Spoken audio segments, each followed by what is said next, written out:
What's happening out there, rotoscouts baseball fans? Welcome to the show. Got a few people hanging out in the chat. In case anybody's worried, don't panic. The Braves hit another home run today. I know we were all concerned. I know we were really getting worried about it. But Matty Olson hit another home run today. So rest assured, the Braves' power continues. Po Degen Stoners in the chat says, Wake and Bake DFS baseball bitches. Calvin Dunn says, how's everyone today? I'm doing pretty good, Calvin. How you doing, buddy?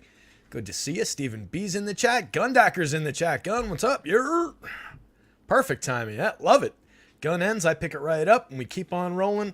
Just go straight up to lock. We could do it. Will the Yankees ever be good again? That's at a certain point. I actually have the old 1977 World Series Cup. Not that I was at it. Not that this is from the 77 World Series.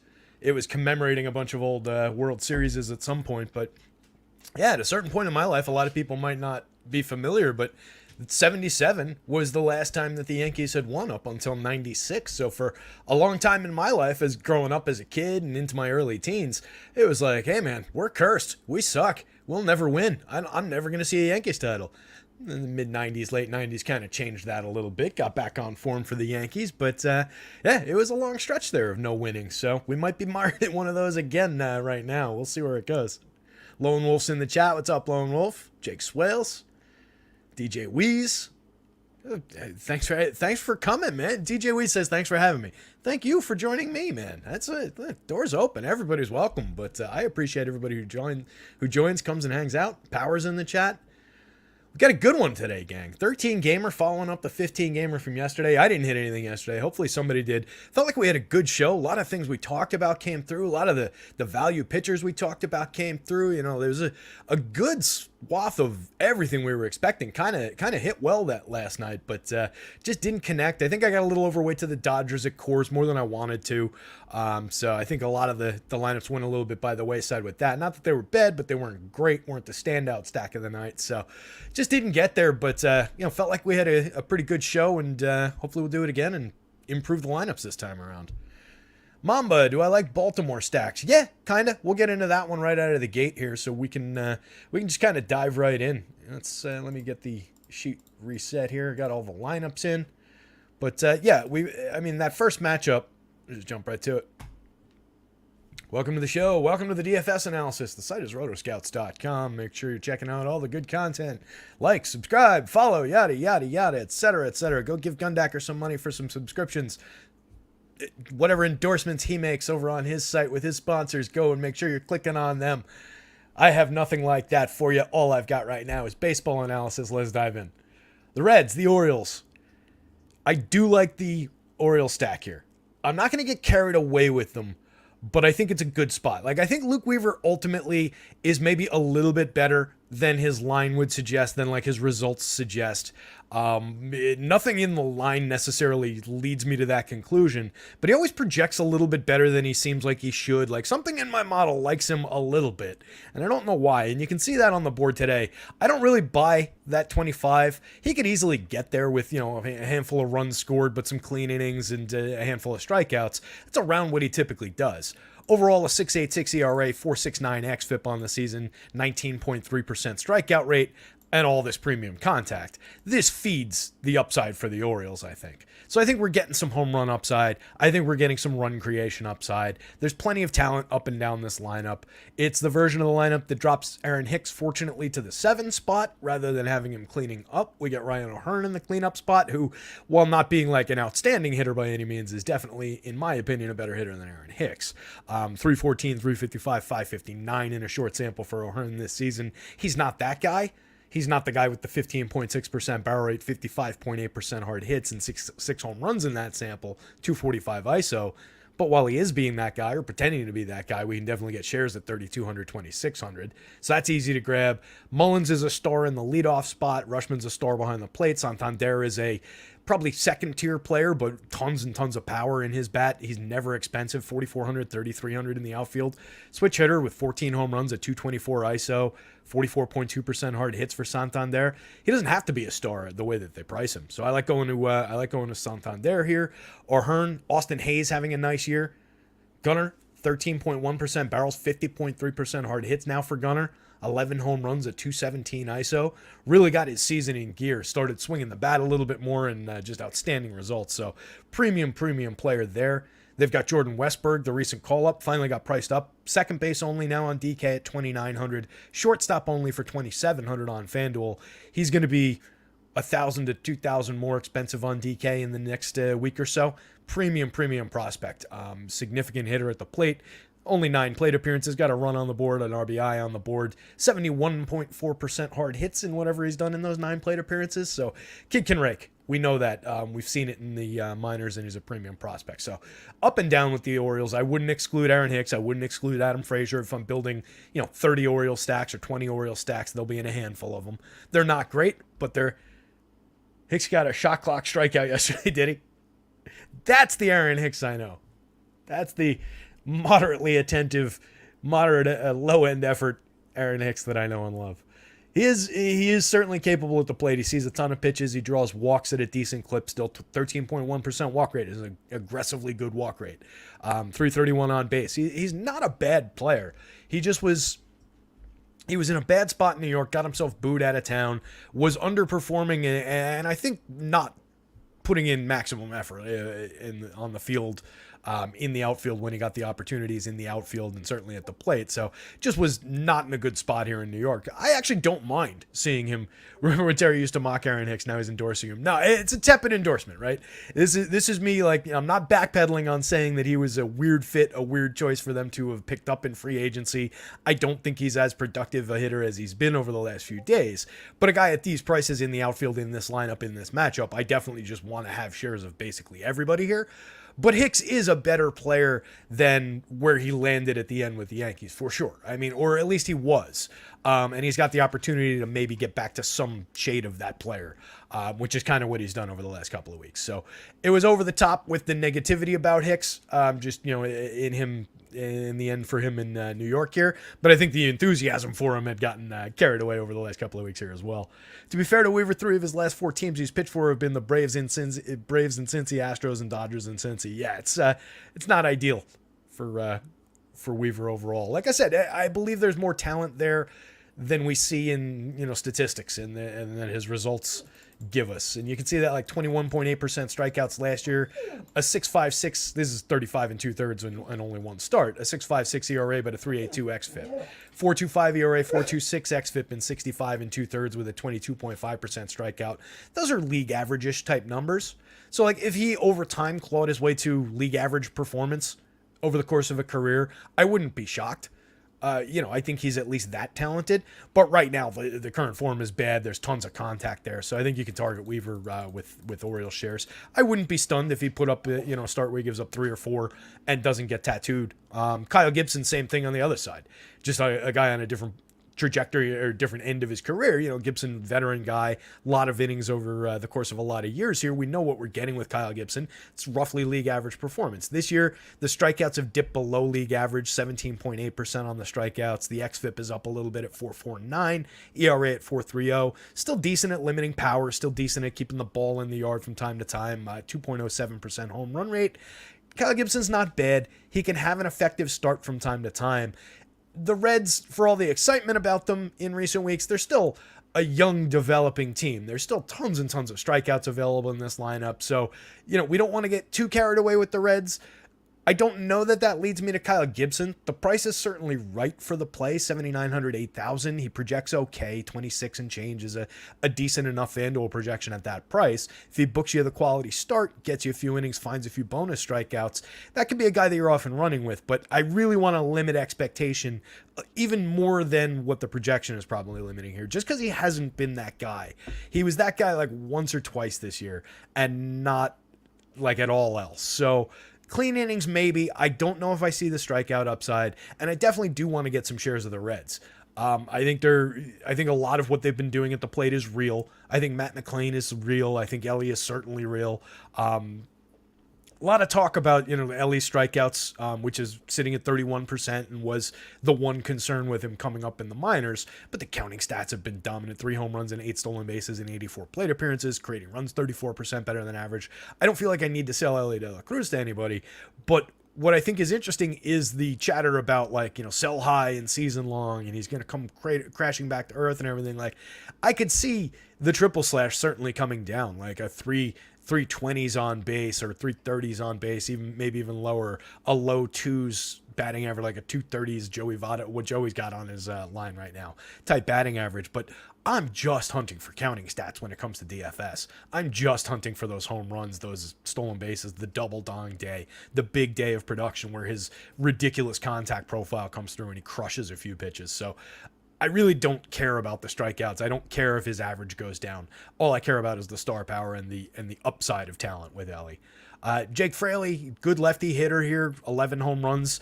A weird contact profile for a guy with 11 home runs. 8.6% barrels is not great. It's okay, but it's not great. 30.9% hard hits, definitely not good. But 11 homers, 12 stolen bases. If we're hunting for counting stats, Fraley at 4,700, 3,300 against this pitcher, definitely a good spot to do it in. Joey Votto, back to life here in the lineup. 3 home runs in his 27 plate appearances since coming back. Spencer Steer, productive season, 4,600, 3,500 is a good price late in the lineup. So I do like going to Steer. So 1 through 7, I'm going to Reds. If I get carried away with stacks, I'll certainly add Benson and Stevenson into the mix. But really, I want to focus, here with a primary focus like here. Although these guys are both very appealing and will probably land at lower ownership. So like I like working, 1 through 7 in my stacks as a high end. I know there's been a lot of discussion in our Discord about, you do get most of your value from 1 through 4.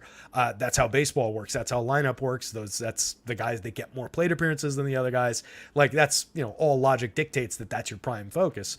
But you do get a lot of really good hitters from 5 through 7 who differentiate lineups, who, come at cheaper prices, lower ownership, et cetera, et cetera. So my focus is typically 1 through 7, and then I'll grab 8s and 9s as mix-ins or as like wraparound plays if there are interesting hitters 8 through 9.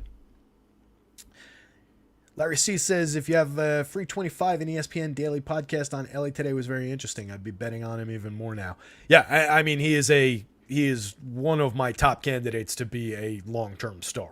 There's no arguing with the contact that he makes in the minors this year. He had, like, on a regular basis, he was hitting balls at a Judge and Stanton level. And I'm not saying that, I'm not saying that as a Yankee fan. I'm saying that as somebody who just looks exclusively at what they do in terms of StatCast numbers, and they hit the ball harder than anybody else. Ellie is right there with those two guys. In terms of what he was doing in the minors. He's already got the second hardest hit ball in the StatCast era in Reds history. That came in that game the other day when he hit for the cycle. He's just an outrageous talent. He's also the fastest player in baseball, which is just amazing. CEH says he's the fastest man in the world. CEH, I was raving the other day. I don't know if you were here, but just that video of him going home plate to third base to leg out that triple. I've never in my life seen anybody go to home plate to third base like that. It was amazing. So, and he's been here for 2 weeks? Like he's already got 4 games where I'm just like, oh my God. And he's been here for 2 weeks. Kid's a star. Padres and Pirates. Mitch Keller, Blake Snell. Interesting pitching matchup. Keller's definitely come back to earth a little bit over his last handful of starts. It was like 6-7 starts in a row that are a little bit bumpy. He's given up some runs. Had been very, very good early in the season. His first 10 starts were beautiful. His most recent 6, I think 4 of them he gave up 4 earned runs or more was the number. One of them 5, one of them 6. Couple of the other 2 4. 27.7% strikeouts, 3.32 xFIP on the season, 3.45 ERA. Was having a nice breakout. Is still Mitch Keller. Less concerned about the walks because he's harnessed them a little bit this year. 9,900, 10.8. Different play site to site. I think he's better on DK at that price. You just get a little bit more bang for your buck on the DK slate. 10.8 should probably keep him at fairly low ownership against the Padres on FanDuel. You can see he projects out fairly well. I'll probably cap my exposures to him just because good lineup, star-filled lineup on the other side. And a guy like Juan Soto, who I wrote about it today, somebody tweeted about it last night, and it didn't look quite right. And when I went and checked it, the person who sent the tweet, I think they had said he has more walks than anybody by his age 25 season, which is not quite right.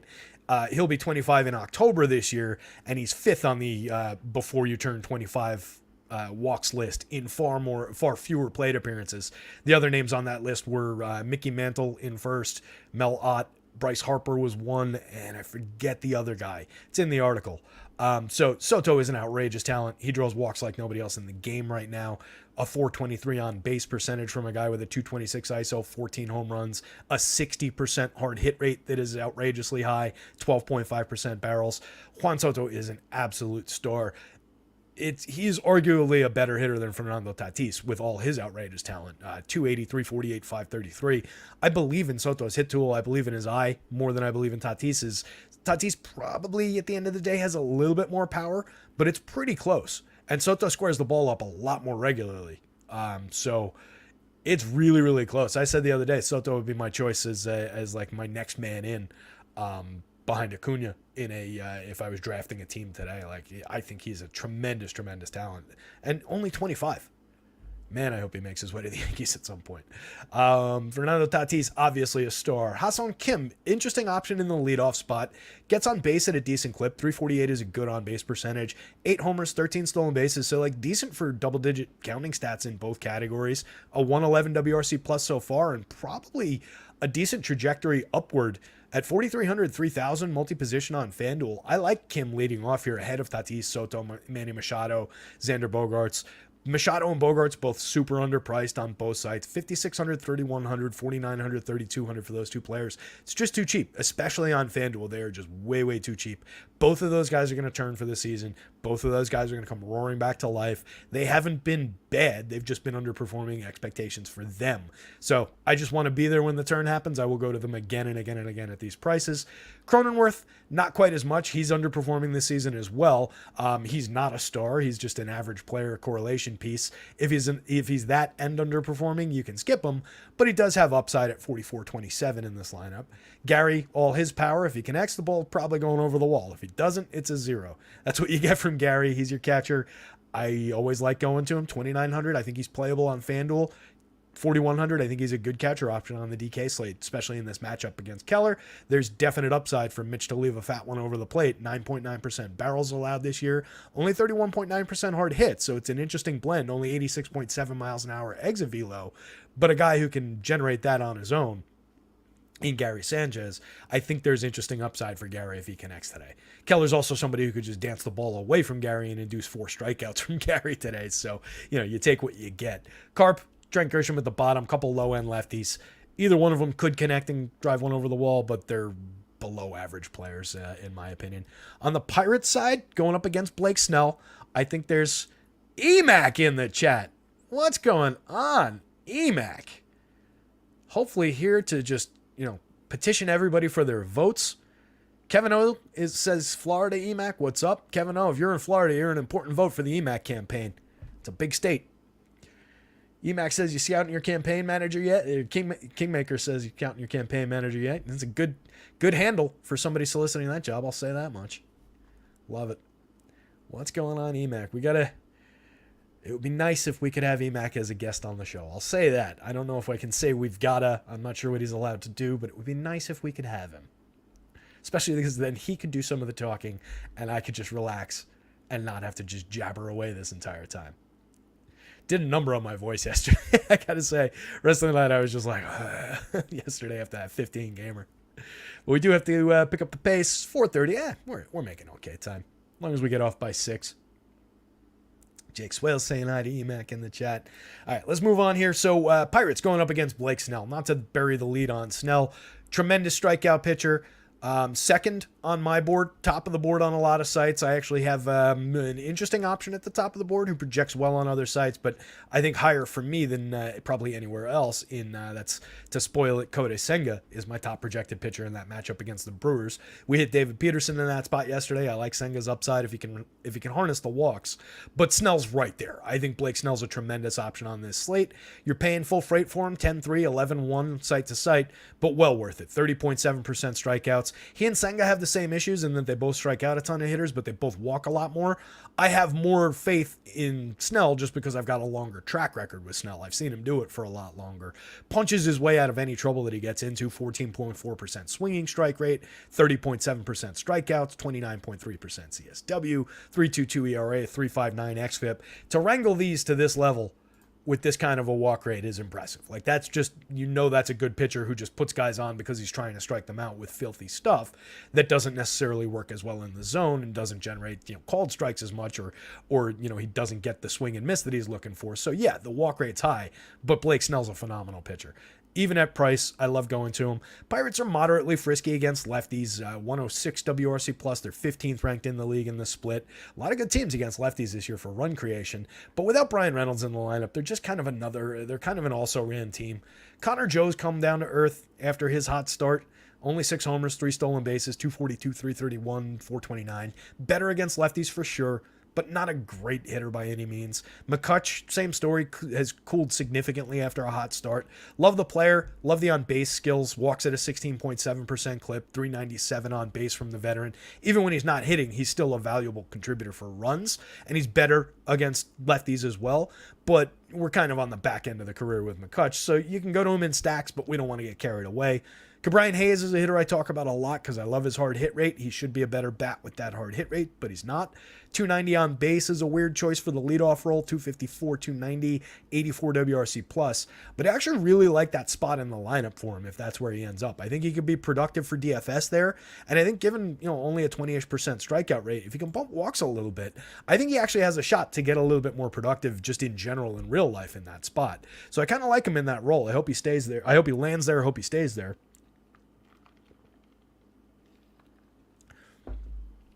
Sawinski, not in the projected lineup, but if we get Sawinski, he's an obvious play for power. Henry Davis, the rookie, it sucks that he doesn't have eligibility at catcher on DK for 2,200. He does on FanDuel, 2,400 catcher in outfield, but it's a lot less relevant over there. So you can go to Henry Davis, but when he's only an outfielder, he's just kind of an also-ran option. He's got skills. He's got moderate power in that 15 to 20 range, probably 20-plus stolen bases in the right ear if he's getting on base. But that's really valuable as a catcher. As an outfielder, he's just another guy. So you don't need to get carried away with Davis. The price is right. Don't get me wrong. It's a good buy at price if you're going to Pirates, but it's not a great option when he's an outfielder only. Rodolfo Castro, super productive against lefties for his career. Significantly better bat against lefties. Sub Mendoza for his career against righties. So the situation becomes, if they chase Snell, then you get him against righties. If he hasn't produced against Snell, then you're probably shot in the foot if you go to Castro. So the price is right to play him. I would only really go to it in Pirate stacks. I wouldn't use him very often as a one-off, despite his ridiculous production against lefties. For one, Blake Snell's not like all other lefties. There's a lot of bad lefties that he got a lot of those stats against.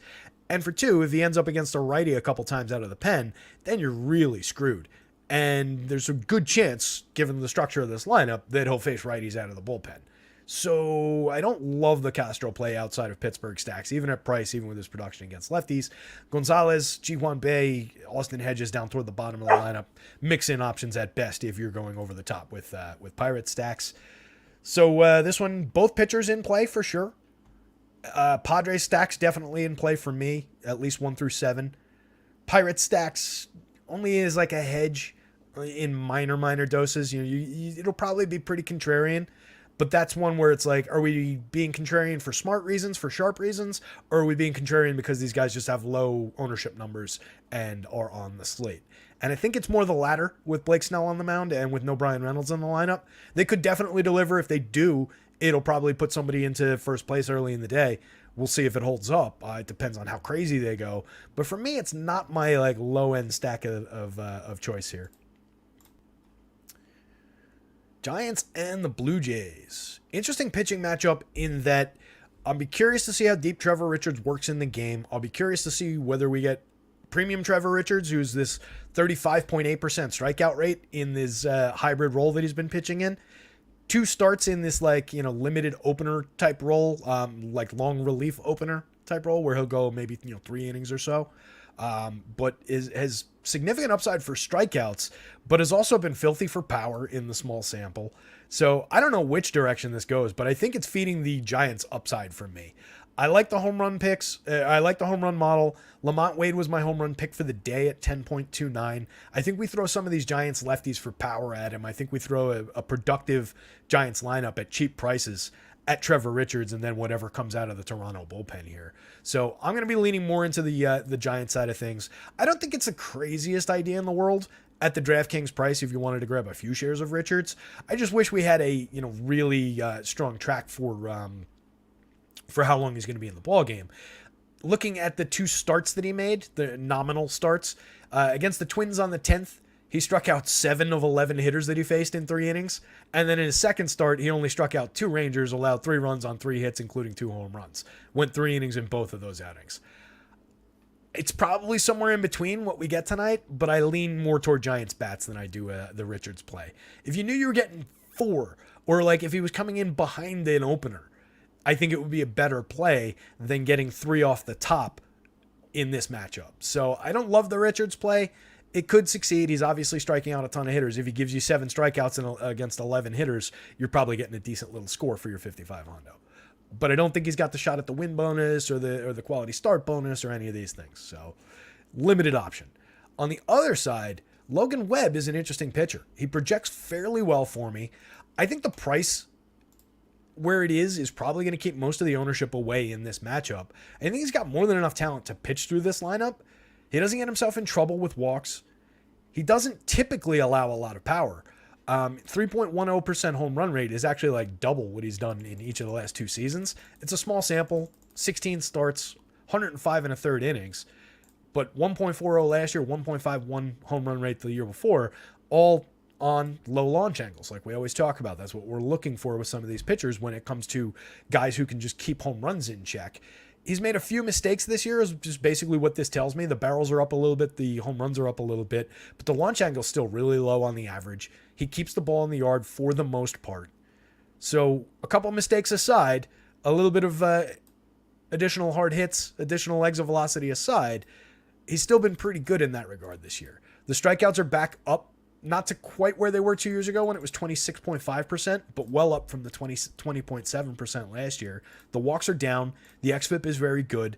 So I think we're dealing with a guy who's a good pitcher in real life with a little bit of DFS upside. The question is, does he pay off a 10-6, 10-7 price against this Blue Jays lineup in Toronto? It's a tough spot. But if he's cutting the heart out of home run power, I think it's at least worth a few shares to find out. 10 shares, 15 shares across 150, 10-ish%. I think that plays.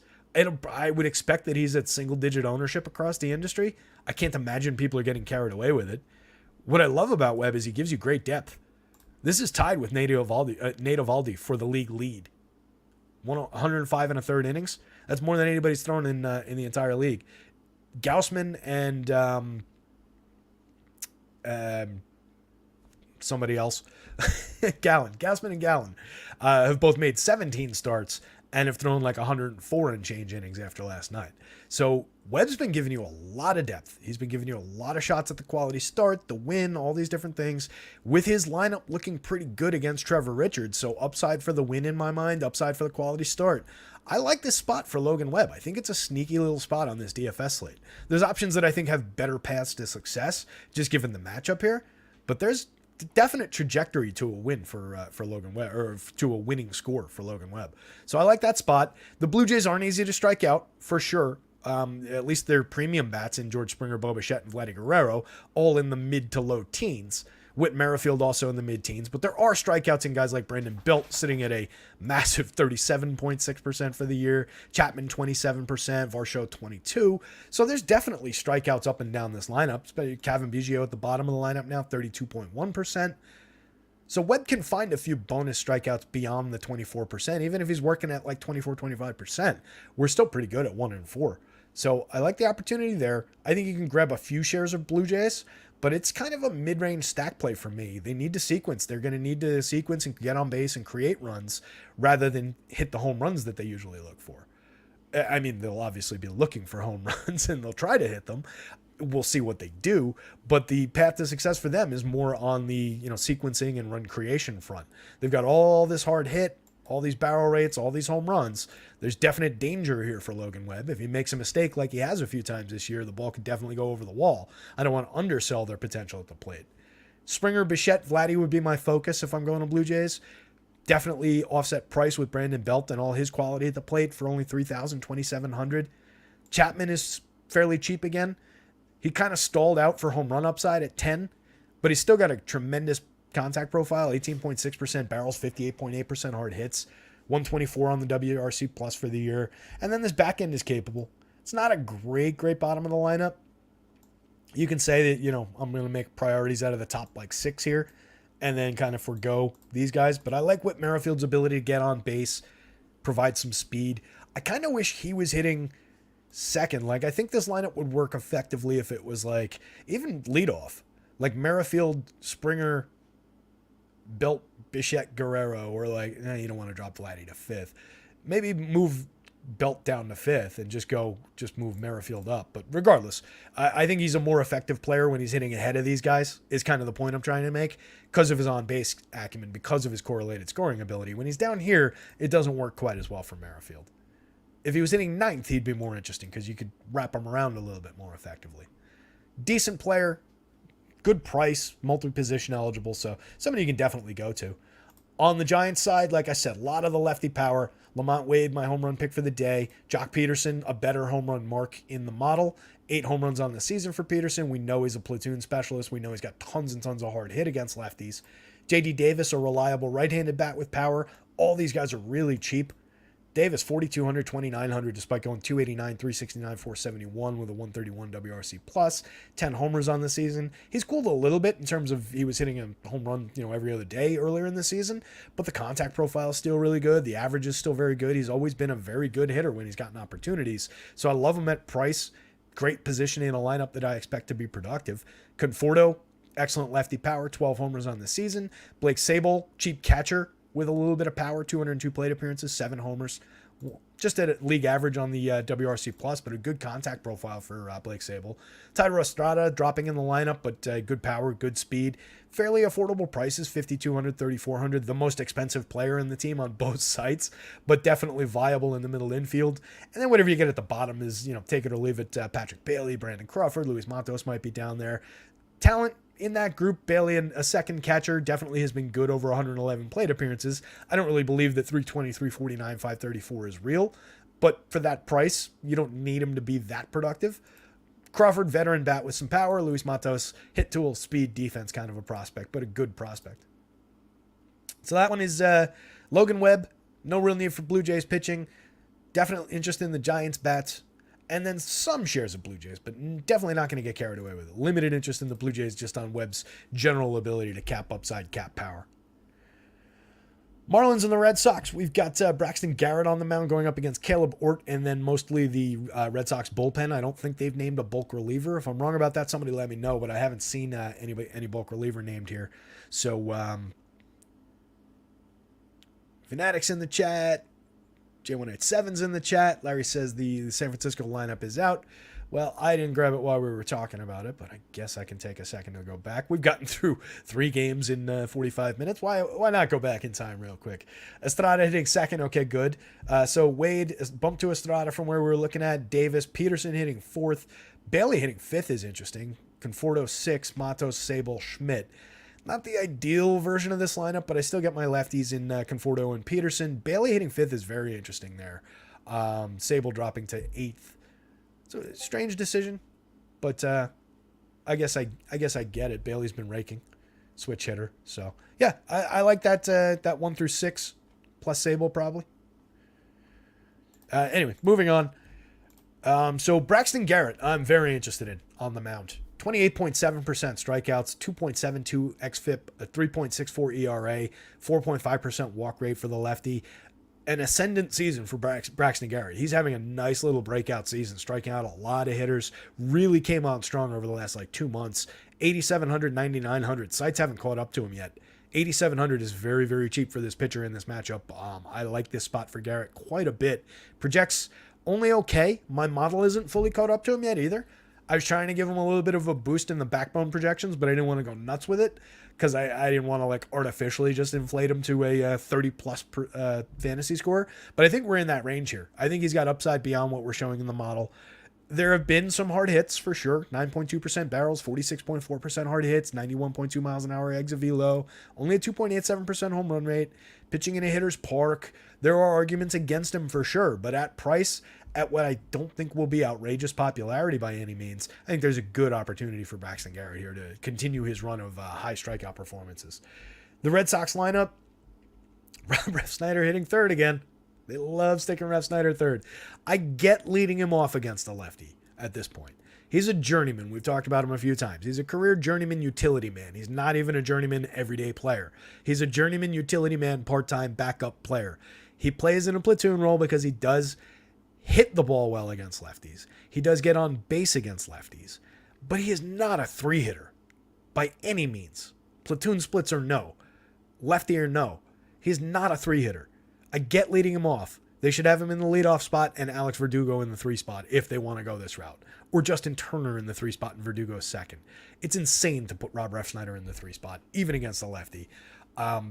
No ISO to speak of, no power to speak of. He just gets on base and delivers base hits. Why do you want him? Whatever.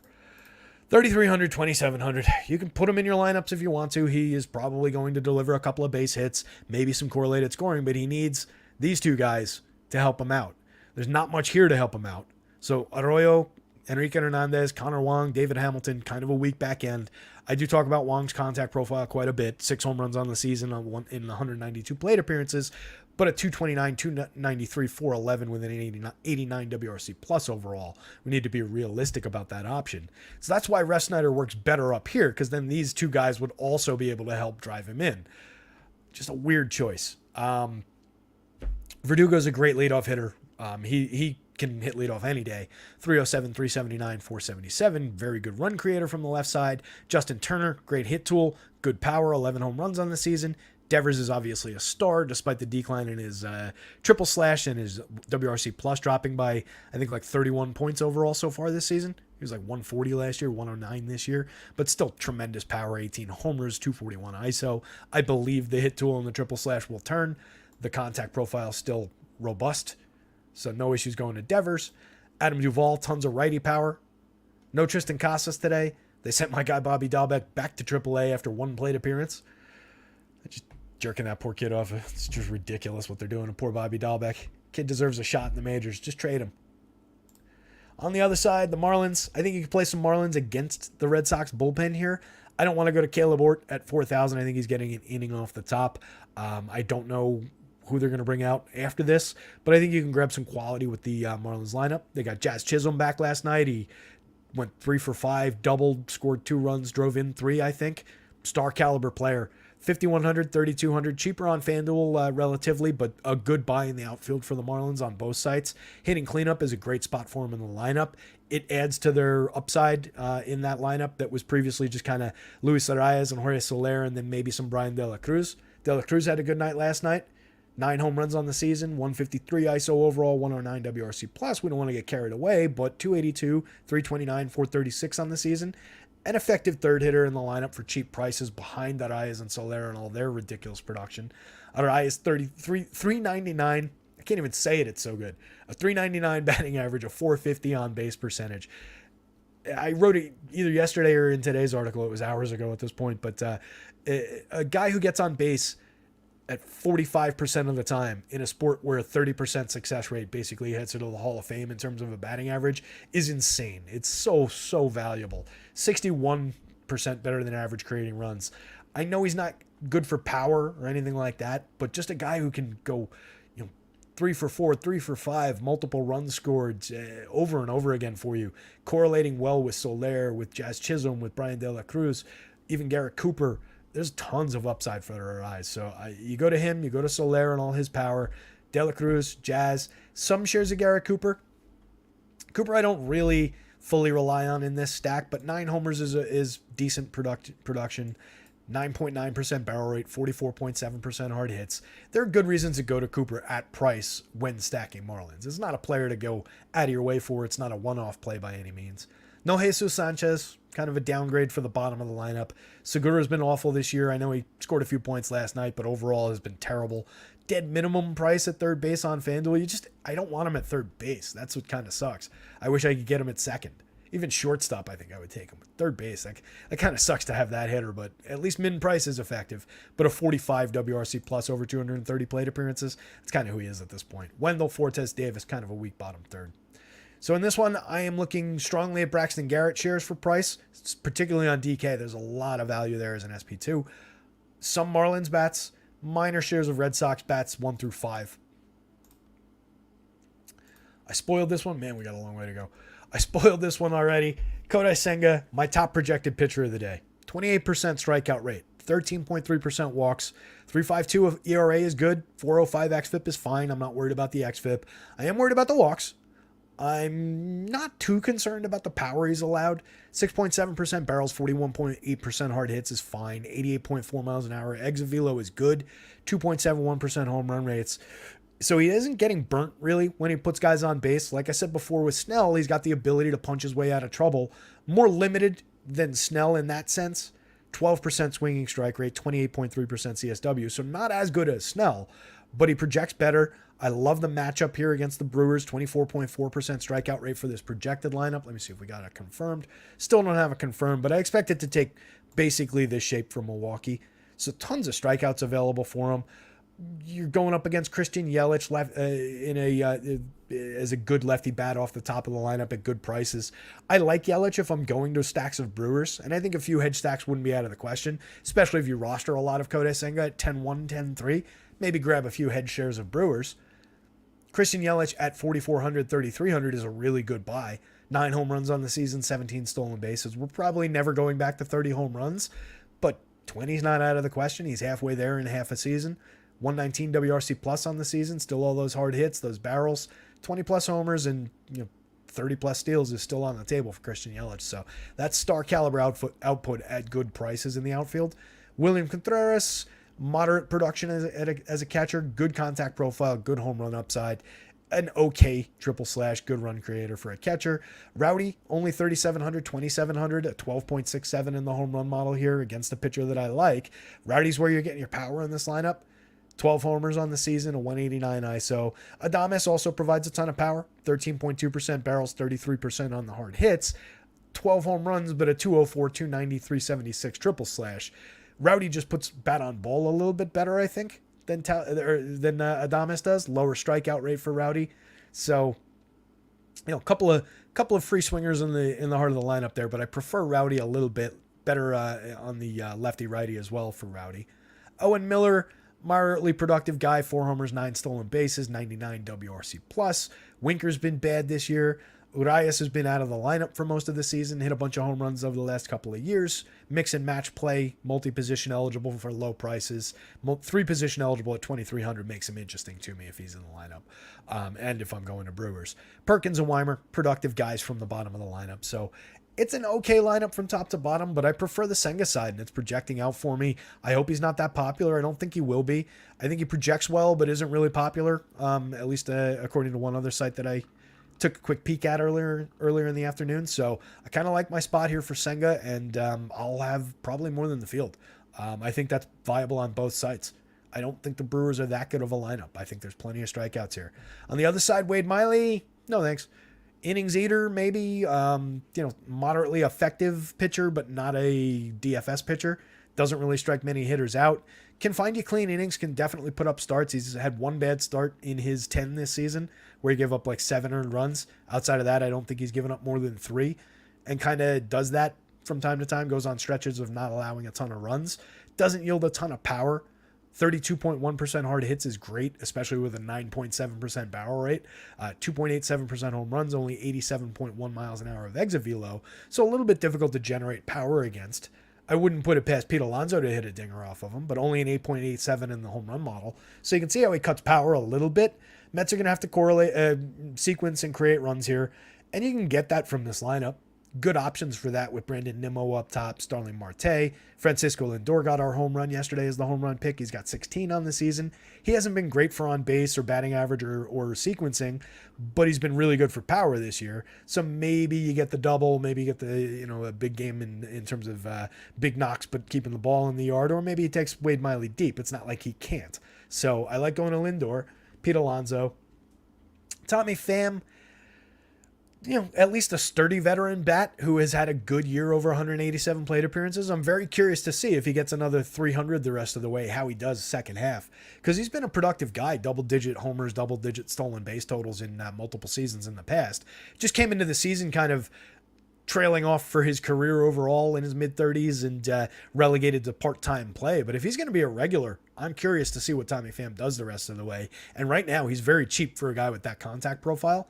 14.8% barrels, 50.8% hard hits so far. 3,200, 2,800, hitting fifth in the outfield. Take my shots with that.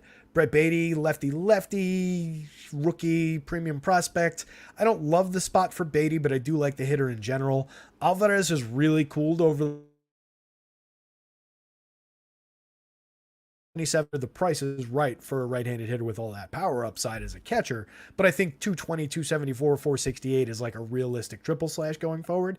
Maybe we see a little bit more in terms of the slugging up and down. Batting average and on base will probably settle in around here.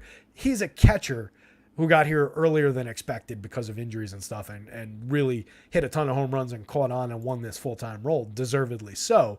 But I don't know that I'm expecting a high batting average or high on base from the kid, or at least over the rest of this year. Kana and Mendick just kind of mix and match pieces at the bottom of the lineup. So enthusiasm about Senga. Moderate shares of the Mets stack. They're like a mid-level priority. Not a high priority by any means, but if I'm getting shares of them, I'm not going to take them out of like mid-teen shares or probably lower than that on a big slate, but you get me. Moderate, mid-priority. A few hedge stacks of Brewers if I get carried away with Kota Senga. Miles Michaelis, Christian Javier, two different pitchers. Javier really scuffling this year. Strikeouts are way down, 22.9%. That's ugly for a guy who was at 33.2% last year, 30.7% year before. The fastball velo is down by about a mile and a half per hour. No, 1.5 miles per hour. However you're supposed to say that. Fastball velo is down. Slider's been less effective because of it. He's lost about 9 percentage points of whiff rate on the slider. The fastball's getting hit a lot harder. His X slug went up from the low threes to the high fours on the fastball with a mid fours actual slugging percentage. So just getting hit more than he used to. Striking out way fewer hitters than he used to. Sitting at a 3.25 ERA, but a 4.76 xFIP. That's a significantly high xFIP for this pitcher. 9.9% barrels. Hasn't really cost him in terms of home runs. Not really in terms of hard hits, but that's an aggressively high barrel rate. A lot of fly balls. For a team that knows how to hit home runs, I kind of worry about the upside for Javier in this spot. He projects well, but I think it's a spot I might temper my exposures. I've gotten over the top because he's been lower owned by the field in some struggles, and it hasn't really worked out yet this year. So I don't love the spot against a fairly low strikeout Cardinals lineup. 19.4% strikeout rate overall for that Cardinals lineup. Some very good hitters here. Nolan Gorman's been struggling over his last, let's say, month or so after that outrageously hot start. Roared his way to 15 home runs, 233 still on the ISO, lingering effectiveness in the contact profile for Gorman. Lefty hitter. I fully believe in what he was doing in terms of the power early in the season. I think the average is probably going to be around where it is. 237 seems about right. He's an extraordinary power hitter. He's not necessarily a very good hitter. Aggressively high strikeout rate for Gorman, but I love the upside for power against Javier. If he's allowing all those barrels, and if nobody's going to shares of Gorman at 46.29, his price has come back to earth along with his production. So I'll go to Gorman in this lineup. I'll go to some shares at the bottom, but it's really the top end of the lineup that you want if you're rostering cards. Brendan Donovan, Paul Goldschmidt, Lars Nootbaar, Nolan Arenado, maybe some Wilson Contreras. More interesting on the DK slate where you need catchers at only 4,200, but he's been bad this year. 217, 303, 374, 10% worse than average creating runs. 8 home runs is okay. Contact profile is okay, but he hasn't been a very good hitter this year. So limited exposures to the cards, I think. I do still have enough respect for Javier that I won't get carried away with cards bats, but I think maybe it'll be easy enough to get ahead of the field that I'll do it. We'll see where the ownership comes down. That's one where I'll let the public's ownership kind of dictate where my exposures fall.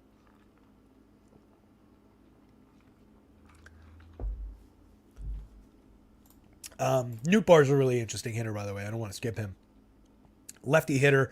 Limited plate appearances this year, 204 plate appearances, 4 home runs, 5 stolen bases, 11% better than average creating runs. Good contact profile, better last year, 12.1% barrels, 46% hard hits. Hits 14 home runs and 347 plate appearances last year. Good productive lefty hitter and cheap. 4,200, 2,800 is cheap on both sides. So I like Nootbaar there. So like I said, both of these lefties are interesting to me. So I kind of like 3 and 6 better than I like 5. Probably better than I like 1, although I do think Brendan Donovan is a good correlated scoring piece on the left side. He also comes really cheap, multi-position on DK. You're not going to put him at first base too many times instead of Paul Goldschmidt, let's be honest, but second base is fine. But I don't know how many times I want him instead of Nolan Gorman. There's just more power. There's more potential for a big score from Gorman. You're just getting a handful of correlated scoring points from Donovan. So interesting way that lineup will fall together today. I'll see what the public does with it. On the other side, the Astros, I don't know how much I want to go to them. They've been really underperforming, and Miles Mikolas, while not being a great DFS pitcher, is a good, effective pitcher. Knows how to pitch a clean ball game. 4.23 ERA, 4.52 on the xFIP. Has taken a few bumps this year, but overall, an effective guy. 4.7% on the walks, doesn't get himself in trouble. 6.8% swinging strike rate is not good. 16.2% strikeout rate is not good. I think you could get away with a few SP2 shares at the very least of Mikolas, though. 7,200, he's always priced appropriately for who he is. So it's not like he's coming in here with a 9,500 price tag and a 16% strikeout rate. You just need clean innings. And I think he's more than capable of giving them to you in a matchup against a lineup that from basically top to bottom is underperforming this year. No Jordan Alvarez still for the Astros. Kyle Tucker's Jose Altuve is their best bat. Kyle Tucker's their second best bat right now. He's been underperforming, 10 home runs, 14 stolen bases. Counting stats are kind of there, but he's been a 30-plus home run hitter. I expect more from Kyle Tucker. I think he'll come back and the numbers will normalize in the second half of the season. And he's not been bad. He's just been down by comparison to who he's been over time. But a 165 ISO is low for him. 273 batting average, 119 WRC plus.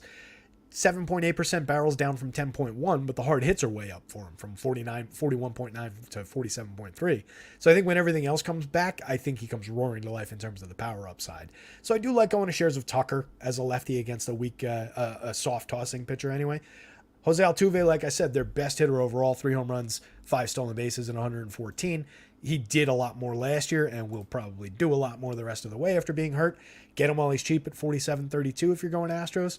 Alex Bregman, cheap because he's underperformed. Jose Abreu, tough. 5 home runs now in the season. Has come back to life a little bit over the last few weeks, but has just been dead at the plate overall this year. A .093 ISO is still terrible. A 68 WRC plus. It's a lot better than it was a couple weeks ago, but it's still pretty bad. 42.2% hard hits. At least there's something there. 23.8% strikeouts, though. It's not great for Jose Abreu. The price is right. If you're going Astros, you can roster him. Jainer Diaz, Corey Julks, Jeremy Pena, Myers, and Maldonado, all kind of like mix and match pieces. Fairly low end in terms of the WRC plus. Diaz has been good this year. 7 home runs in a short sample at 139 plate appearances. Still only 3,400. So if you're rostering a catcher from the Astros, particularly on DK, maybe you go to Diaz more than you go to Maldonado, especially if he's hitting 5th. It's a much better spot in the lineup. I don't think we have this line. Oh, we do. So Diaz is hitting 5th. Bly Madras hitting 7th. Jake Myers, Maldonado rounded out. Altuve, Bregman, Tucker, Abreu, Diaz at the top. So basically this version of the lineup, except Bly Madras hitting 7th instead of Corey Julks. So not a great Astros lineup. Not a great pitcher on the mound on the other side. Couple shares of Mikolas on the idea of 7 clean innings that he could give you.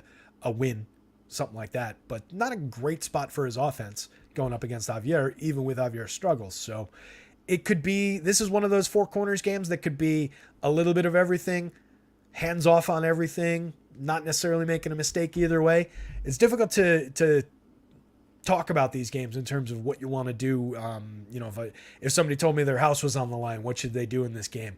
I'd tell them to look at a different game, I think. I don't love this spot, but I do see the effectiveness of any one of these 4 pieces, and I probably have a little bit of everything. Probably if I'm ranking it, it's Cards, Bats, Javier, Mikolas, and Astros kind of tied at the bottom. Tigers and the Rangers. Interesting spot for Dane Dunning. 14% strikeout rate on the year, not good. It's another spot where we're just kind of looking for some clean innings against a terrible team. I think we do have the confirmed Tigers lineup. Yeah, let me grab both of these lineups. So the Tigers are just flat bad, right? We can all agree on that. I don't think anybody's going to really argue that point. Dane Dunning, not a incredibly effective pitcher, not a high strikeout pitcher, but a guy who's very talented in terms of keeping the ball in the yard over time, keeping the ball on the ground. A guy who can induce a fair amount of ground balls and has put up effective starts for DFS purposes at these kind of prices in the past. So at that price, I don't need him to do much more than strike out, 4 hitters, 5 hitters. He's done that better over time. If we're looking back last year, 153 and a third as a full-time starter, 29 starts, 20.4% strikeout rate, a 4.46 ERA, a 4.03 xFIP. Kept the ball down, 2.98% home runs is fine from that kind of a pitcher.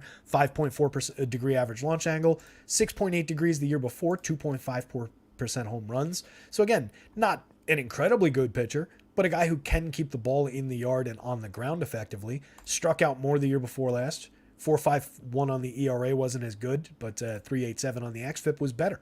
So I believe there's enough talent in Dane Dunning to get through this Tigers lineup. I believe that he's a better strikeout pitcher than this. Not that this is really any indicator of it. But 14% strikeout rate is kind of low from what we've seen from this guy. Kind of a good get-right spot here against the Tigers. And Dunning hasn't been bad, over the course of this year. 2.76 ERA. The 4.79 xFIP is probably a little bit more accurate to who he is. I think it settles in somewhere in like the low 4s overall. But he's been effective this year. A 1.37% home run rate based on what we were seeing in terms of the launch angle. That's, by the way, with a 10-degree average launch angle. So this is high for him, and this is very low. So there's a lot of factors at play for Dane Dunning to justify the idea that at 6,100, he's at least a viable SP2 here. He's been working deep enough into ball games. I don't doubt the upside here for Dane Dunning. So some of these innings, by the way, this isn't 71 and 2/3 in 9 starts. There are some innings out of the bullpen in that. So don't do that division in your head. That'll screw you up. So some shares of Dane Dunning against one of the worst lineups in baseball, for sure. I think for value, even on FanDuel, 7,500, I don't think a quality start's out of the question here. 6 clean innings, 4-5 strikeouts. I could see it. Looking at a lineup that includes Zach McKinstry, Andy Ibanez, Kerry Carpenter, Javi Baez, Eric Haas, Miguel Cabrera playing out the end of his career. Miggy Cabrera has, 513 home runs, I think? 518? 500 and change home runs. He could have retired last year with 500 and change, one fewer home run than he's hit over. He's added 1 home run to his Hall of Fame career by playing this year. Let's put it that way. 163 plate appearances. He's saying goodbye to everybody around the league, shaking hands with a lot of hot dog vendors, accepting gifts, stuff like that. But there's no real DFS upside left for Miguel Cabrera. Cue the Miggy home run. Let's bring him back to life. Tyler Nevin, Zach Short, Jake Marisnick. It's a bad Tigers lineup. I wouldn't tell anybody at value pricing they were necessarily making a mistake. Like what I was saying with the first team, the Pirates, I think, in a bad matchup. I think you do get more upside with the Tigers today, just given that they're going up against Dane Dunning. A guy who will allow some contact, will allow some potential run creation. They're just really bad. So you're getting cheap hitters, you're getting bad hitters at cheap prices, but at least this is something where you're not only going to them because they'll probably not be crazy high owned. You're going to them with the idea that, all right, I'm rostering some bad hitters, but I'm doing it against a mid-level to low-end pitcher who doesn't strike a lot of people out. If I'm doing that, I'm looking at the lefties. McKinstry's been productive this year, 5 homers, 10 stolen bases. Kerry Carpenter, I do believe in that bat, 11.1% barrels last year in a small sample. 6 home runs early this season before he got hurt, 12.4% barrels. I think Kerry Carpenter's a good lefty hitter. Javi Baez, Eric Haas. We don't have Spencer Torkelson. That's who's missing. So no Torkelson is a downgrade to this lineup. So it's really like him, a couple shares of him, maybe some of him. It's not pretty here. Downgrade to the low-end Tiger stack. Joey Wentz. I don't need any shares of Joey Wentz.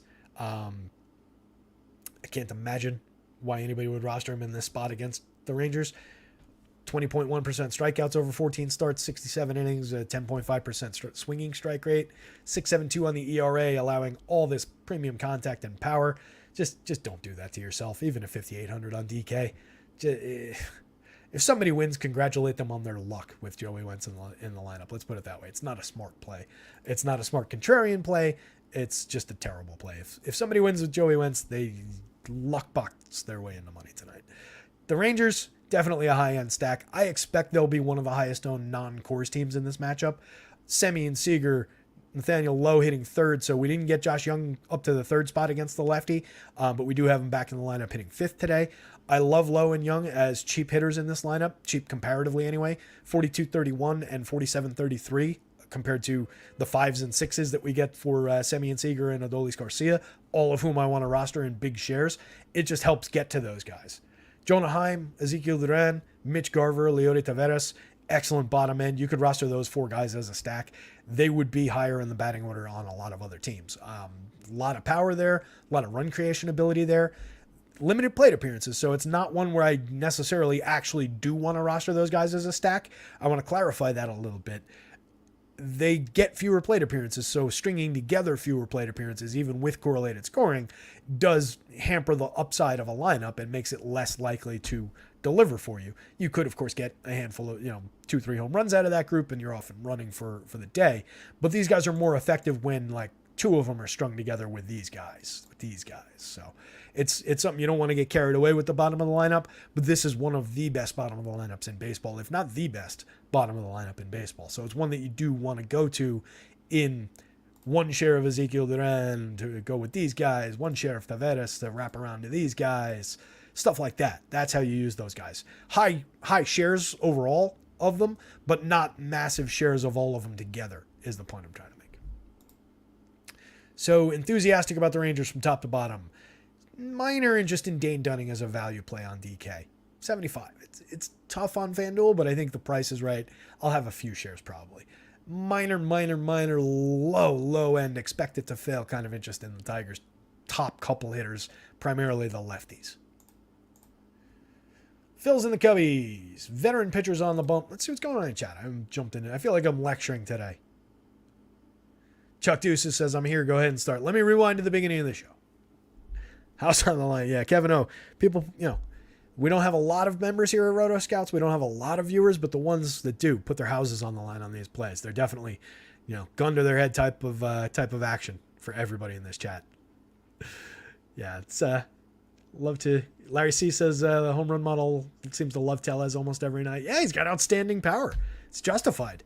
Big time left-handed home run hitter who makes fairly reliable contact. He's not one of those 30+% strikeout rate guys. So Tellez, when you combine a fairly reliable amount of contact with major power upside, it does tend to equal that. You see him get cut down by guys like Fromber and guys who cut launch angle, and he pretty much excels against a lot of other people. What did he hit? 35 homers last year, I think, and bunch the last couple of years. Poe DJN says, Dunning, Smith, Betts, Ibanez, McLean, Friedel, Benson, Fraley, Martinez on FanDuel. Pray for my DFS baseball soul. I think we're doing that pretty much on a regular basis, buddy. Somebody light some candles for Poe DJN Stoner and say a little DFS baseball God's prayer. Let's talk Phillies. Let's talk Cubs. Aaron Nola on the bump. Drew Smyly on the bump. Smyly, value pricing. League average type pitcher. Lefty.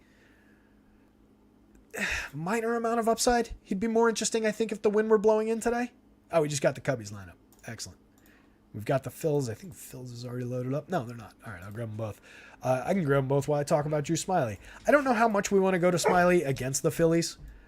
Just not a team I love to tangle with all that much unless I'm getting a pretty premium pitcher.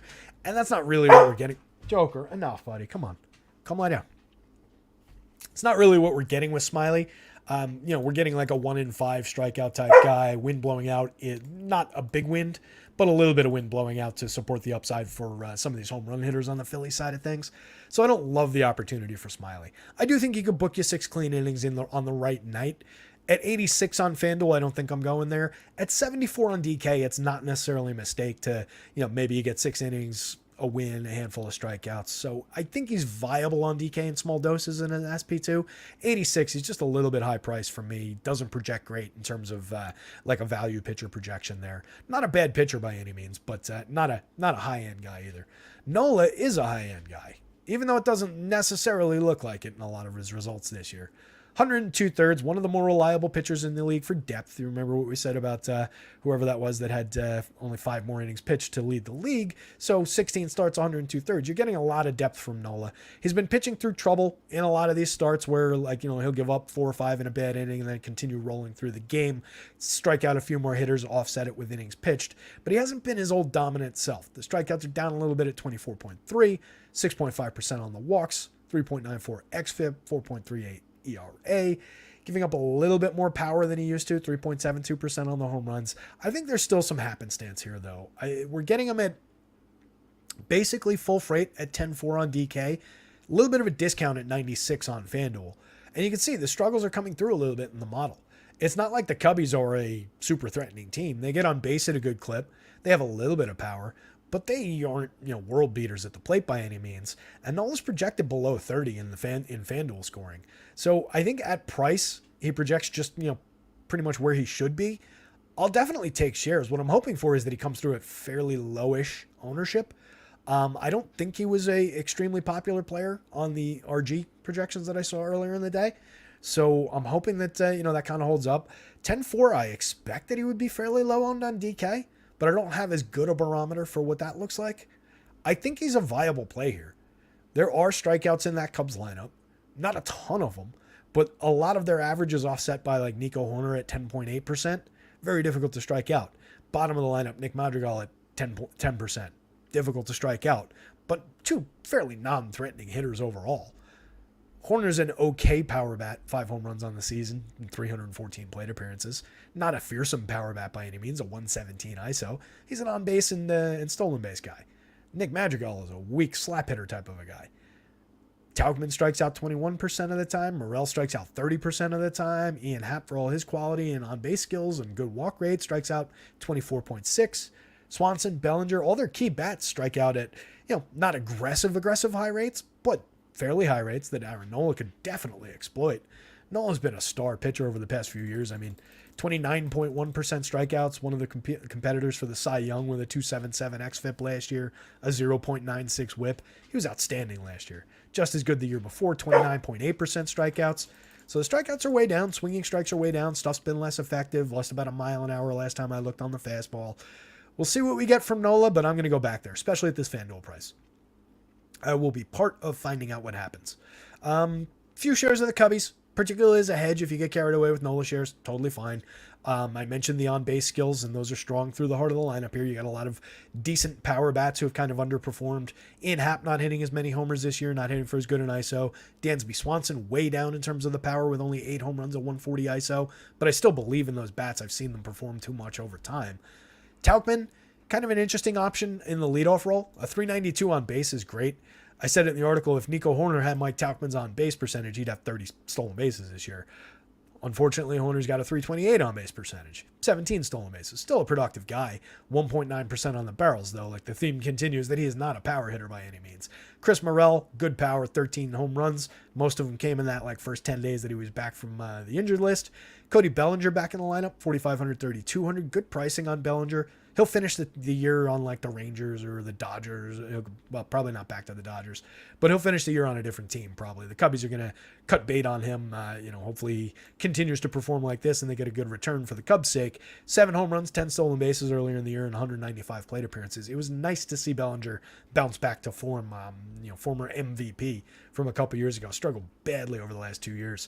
The key to everything was a reduction in his strikeout rate. If he's putting bat on ball like this instead of like this, he's a much, much better player. So we'll see how he finishes out the year, but really like Cody Bellinger at price when I'm going to Cubs. So it's primarily these bats if I'm going to Cubbies, but I don't want to get carried away. It's just a hedge position against my Nola shares. The Phils against Smiley, similar kind of a story, maybe a little bit more enthusiasm for Phillies bats. I think they were drawing a higher implied total. Schwarber, Turner, Castellanos, Harper, obvious stars up at the top of the lineup. JT Realmuto's in that list of stars as well. 8 home runs, 10 stolen bases as a catcher. Super valuable catcher play on DK. At 3,100, you can play Realmuto as if he was a cheap first baseman on FanDuel and not really sweat it. Confirmed version of the lineup with Bohm, Harrison, Sosa, and Christian Pache. Not surprising. I greatly prefer this lineup against a righty at the bottom, when it's one of the most effective bottoms of the lineup in baseball, when they've got Brandon Marsh and Bryson Stott and Cody Clemens down there. This version a lot more low end. Edmundo Sosa, moderately productive from time to time with a little bit of pop in his bat at cheap prices and low ownership. The key is the at cheap prices and low ownership. Certainly not a good player. Certainly not somebody you want to put too many times in lineups at third base instead of somebody from another team at third base, or even like Alec Bohm at third base. But a guy who at those prices could deliver a sneaky home run. Christian Pache, kind of a lower end average speed kind of a guy, good defender. Josh Harrison, Alec Bohm, mix and match type pieces. The Phillies talent is right up here, 1 through 5. So it's easy to build Phil stacks. I don't know how carried away I want to get with it on either site against Smiley. It's probably just like a mid-priority option. They could go off against Smiley, but I think he's a talented enough guy that we don't necessarily want to attack him. So that one for me was some Phillies bats, hedge position on Cubs bats. No real interest in Smiley on FanDuel, but some moderate interest as a low-end SP2 on DK, and then definite interest in Aaron Nola, hopefully at low ownership. 525. Holy shit, we got to hit the gas pedal. All right, let's do this. Austin Cox. There is no reason to roster Austin Cox. I don't think. I think we're getting a couple of innings out of him. Let me go back to what I wrote about him here real quick because I do want to talk about it. Austin Cox has the Guardians at a 5.03 implied total in Vegas. I think he's working 3 or 4 innings. 5 is probably at the outside. He's been a long reliever and pitched multiple innings out of the bullpen. He made 8 starts in AAA. So he's kind of fully stretched out. Or he's not like fully stretched out. He's stretched out to like 3, 4, maybe 5 innings. But he's not like a straight up opener. He's got a good strikeout rate. 5,100 on DK. Striking out 31% of hitters over 12 and a third. Hasn't given up a run out of the bullpen yet. The xFIP is the more honest number. On FanDuel, I don't need him at 55. Like, you could get that weird pitch 4 innings, struck out 7 guys kind of in an output from him. I just don't trust it on a deep enough slate. At 51 on DK, I think a few shares probably is warranted here. I'm assuming 3 innings. So he doesn't project great. If you get 4, there's more upside. If you get 5, there's definitely upside, especially if they can get to a win. But I like Logan Allen quite a bit better, and I like Logan Allen to shut this team down. The question is, can the Guardians and their shitty lineup score any runs? I don't know that they can. They're projected again for 5+ in Vegas. They haven't been delivering all season long. So I'm really going to limit exposures to the Guardians again here. It's been paying off well. We'll grab the confirmed lineups here. But for me, even with that lofty run total in Vegas, I just don't need to get to too many shares of the Guardians, particularly against a high strikeout guy who's going to at least pitch 3 innings in this game. Maybe take the top off the lineup or take the lineup their first turn through, just kind of off the board. Or maybe Cox goes out and gets completely tattooed. I can't say what's gonna happen, but it looks like a strong enough spot there. So I don't really need to go to Guardians. If I do, Stephen Kwan is moderately interesting as a correlated scoring piece who hasn't been correlating, hasn't been stealing bases, hasn't been getting on base. Ahmed Rosario, super disappointing. Same thing with Andres Jimenez. The key bats are here. It's Jose Ramirez, it's Josh Naylor, and then minor output from Josh Bell. Josh Bell's at least very cheap, which is good, but he hasn't been good at all this season. 227, 320, 372, a 94 WRC plus, 7 homers. At least he's cheap. I believe that there's a better hitter in there. We've seen it. 27 homers 2 years ago, but he hasn't been that guy this year. So really, you're relegated to like Jose Ramirez, Josh Naylor, and then just mix and match type caliber players. Nothing to really like at the bottom of the lineup in Brennan and Straw. Bo Naylor as a cheap catcher on DK, I guess you can get away with, but hasn't really put bat on ball in the major leagues.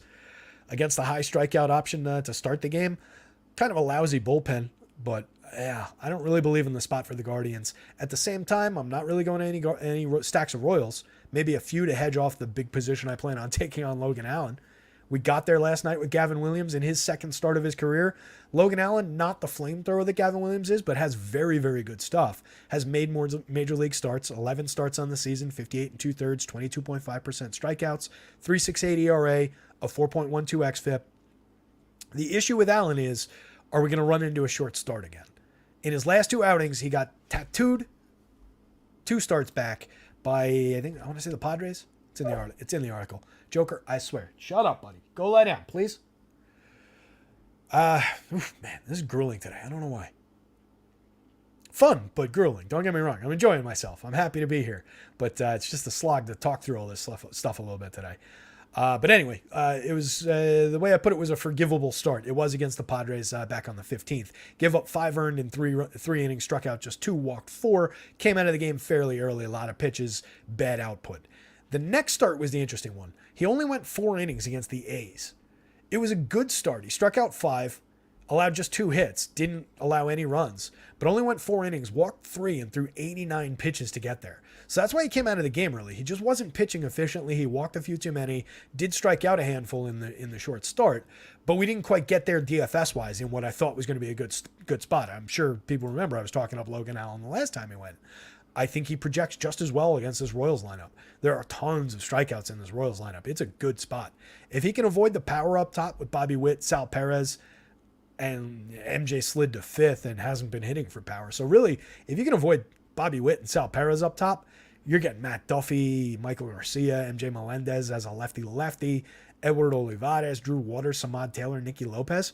What are we afraid of there? We need him to be efficient. We need him to find his strikeouts without walking the world. I think we get a good start.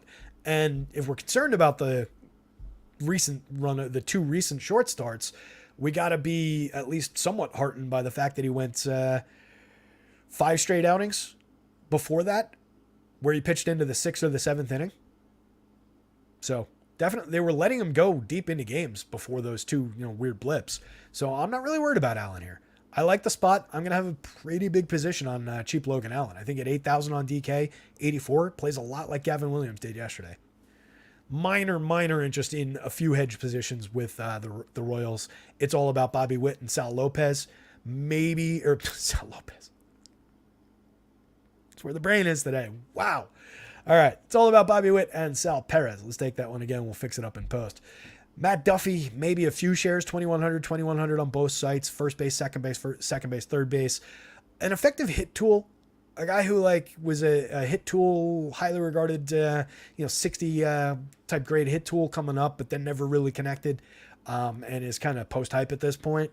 Don't really believe, but a guy who could put bat on ball for a cheap price maybe. Michael Garcia has been moderately productive in 183 plate appearances, a little bit of speed, kind of miscast as a cleanup hitter though. MJ I've talked about a ton of times, but lefty here against a kid with great stuff and good breaking stuff. I expect some strikeouts from MJ. 11.2% barrels, 51.1% hard hits, but it doesn't turn into production in terms of his stats. 6 homers on 128 ISO. Weird combination of output and contact profile. Olivares, good season, decent amount of power, moderate speed, semi-interesting hitter later in the lineup. Coors Field. We're just rostering bats in this one. Is there any reason in the world that anybody in chat wants to go to Michael Grove or Kyle Freeland here? I can't imagine what it is. Grove, an okay young pitcher with the 21.7% strikeout rate, 7.59 ERA, 4.25 xFIP, allowing a 90.2 mile an hour average exit velo, 9.9% barrels, 5.59% home runs. That's playing up the Rockies side of things, I think, a little bit. They're 5+ in terms of the implied run total in Vegas today. Definitely more meat on the bone for the Rockies play here than they had against Clayton Kershaw yesterday. They're still a bad team, but they got CJ Cron back. They've got Nolan Jones in the lineup today as a good lefty bat against a weak righty. They've got Ryan McMahon on the positive side of splits. So I expect a much better potential output from the Rockies. They have to deliver, obviously. They've got 2 really weak hitters at the top of the lineup in Profar and Tovar. 4,000, 3,300 for Profar, 3,800, 2,900 for Tovar. I prefer the shortstop. I prefer Tovar. I do not think Profar belongs at the top of a major league lineup. I don't know why he has been all season, but they continue to do it. You can definitely play him. I'll have, let's say I build 20 Rocky stacks tonight, or 15. Let's say I build 15 Rocky stacks in 150 lineups. I mean, 5+ of them. It's just too good a spot in the lineup, unfortunately. For a cheap price that fits into my outfield. I'm looking for correlated scoring out of him and not much else. But he goes together with Tovar, McMahon, Elias Diaz, CJ Cron. My strong feeling is that I want him, maybe some shares of him. So it's McMahon, Cron, Nolan Jones. On DK, definitely some Diaz. And since he's cleaning up, I think you can play him as a cheap first baseman on the FanDuel slate. He's a catcher. 9 home runs, 286, 343, 465 for him, 104 WRC plus on the season. He's been really good this year. Maybe some Grichuk, although he's not hitting for power. Minor shares of Castro, Brenton Doyle from the bottom. Doyle, six home runs, 10 stolen bases. Decent output for counting stats. And then the Dodgers are going to be extremely highly owned against Kyle Freeland, I would expect. I haven't looked at any ownership projections for them. I can't imagine them not the highest owned stack of the day. Do we have the confirmed lineup? We do. Mookie, Freddie, Will, JD, no Max Muncy. A little bit of a downgrade, but still the Dodgers at Coors Field. I don't know why I don't just use the links that I built into this thing. So no Muncy is definitely a downgrade. Miguel Vargas hitting fifth, 4,000, 2,600. Puts a cheap second baseman with a little bit of pop in his bat into the heart of the lineup there. Rojas hitting sixth. Outman against the lefty. Johnny DeLuca, Joni Hernandez. It's not a great bottom half for the Dodgers, but it's still the Coors Field. It's still, all the opportunity that brings with it, and it's still this elite top end. So maybe it's more like a 1 through 5 kind of a play for Los Angeles, and that's where all the popularity is going to be. I like it less than I did. I got to say, I like it less than I did with this configuration of the lineup. I might get away from the Dodgers a little bit. I mentioned yesterday it kind of cost me getting a little bit over the top with the Dodgers. I still get to shares of Mookie and Freddie and those guys up at the top. These are elite options up here. And all of these guys can definitely deliver. Outman's hit for a ton of power this season. 9 home runs, a 188 ISO, 43.6% hard hits. I like Outman, but lefty against Kyle Freeland, not an ideal spot for him. Not that Freeland's all that good, and this definitely doesn't lead us to Kyle Freeland shares. Don't take it the wrong way. Just kind of maybe tempers my exposures a little bit to the expensive and super popular Dodgers if I'm only really getting a top 4, a top 5 that I like here. Not the greatest bottom end. Interesting. It would be more interesting if this was a bottom end like what Texas had or Philly has on a good day. Don't love it. So, no arguing with Mookie, multi-position Mookie, 6,100, 4,500. Play the hell out of him when you have the money. If you don't care about popularity, if you got something different in your stack, and individual popularity, I don't really care about. Team popularity, certainly, especially when it's so hyper focused on like 4 hitters, is going to be out of control on these guys. That's where you run into problems for DFS purposes with popularity. So maybe it's a good opportunity to spread out to some of the Rangers and some of the other good opportunities, the other 5+ implied totals. Maybe some spread to the Rockies on the other side of this Coors Field game against a bad pitcher is probably warranted here. They're going to be lower on than the Dodgers. We see that all the time with this Rockies team. All right. So Coors Field, fire away with bats to your heart's content. But for me, I'm going to probably undercut now on Dodger shares. I'll get under the field on the Dodgers, which is my preferred way to play Coors Field, by the way.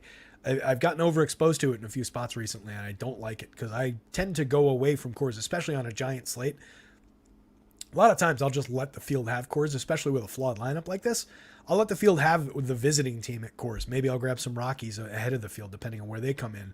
And then I'll go to a lot of spots that I like at low ownership around the league in 26 or 24 other spots. 3 games to go, 5:38. We got time. Oh, no, I don't want to hit this. That's YouTube. Hearing myself talk. Trey says, I know I'm way behind, but EMAC for Prez, he'd be better than our current. Who was... Hey, come on. I was halfway with you. No current president has been good in the last 2 administrations. I think we can all agree on that. Regardless of what your opinion may fall, left, right, I don't think either one of these guys has been exactly what any of us really want when the rational, 80% of the country all gets together on both sides. I think we can agree that neither of these has been exactly what we want. So regardless of where your politics come down. Dodgers will score 15 today now, Chuck Deuces says. Yeah, Chuck, I mean, that is definitely on the board. The double dong day from a lot of those guys is on the board. The monster JD day, the monster Mookie day. Dennis says 5 through 9 are minor league hitters and will probably be pinch hit for. That's where you run into some problems there for sure as well. So, it's definitely a questionable spot that could go one way or the other. But if the entire world is on those top few bats, if they do deliver, you still got to get everything else right in your lineup. So you're limiting your spots to get different, limiting your spots to get right. So, yeah, it's Chuck is right again. The shitty pitching in Coors is encouraging to push toward the bats for sure. No Muncy in the lineup. Yep. Witt is trash versus righty, says Chuck Deuces. Is that right? I haven't looked at his splits. I take your word for that one, Chuck. So yeah, all the more reason to not be excited about the. Logan Allen's a lefty though. Anyway, so White Sox and Angels. The Angels lineup is out. Somebody was saying. Let me grab that. Angels lineup. No Mickey Moniak. Taylor Ward up top. Joker. Enough, buddy. Come on, couple more minutes, pal. White Sox. That's not the White Sox. Wow. The dog barks in my brain just goes completely haywire. White Sox is not in yet. All right, so let's look at this one. Interesting spot for Giolito. Giolito's just basically this guy. I think there's the idea that Giolito's a much more talented pitcher and a much better pitcher than this, but he's really not. Over the course of time, 3.66 xFIP last year, 4.90 ERA. Year before, 3.75 xFIP, 3.53 ERA. 4.29 this year is not all that far off from these numbers. 3.41 on the ERA this year is better than both of those years. 25.6% strikeouts. It's a good above-average pitcher, but I don't know that he's that guy that people were once upon a time expecting with his prospect pedigree of a dominant ace type guy. He's settled into being a nice above-average pitcher. I think that's just kind of how we have to look at him here. There's upside for sure against this Angels team, but you've got to fade two of the best players in the world. You've got to find your strikeouts along the way while avoiding those guys. It's not a great version of this lineup. You do have Renfroe, you do have Drury. Moose hitting fourth is a little bit weird in the year 2023, but he's got 4 homers. He's been above average for run creation. Some of that came well with Colorado in small doses.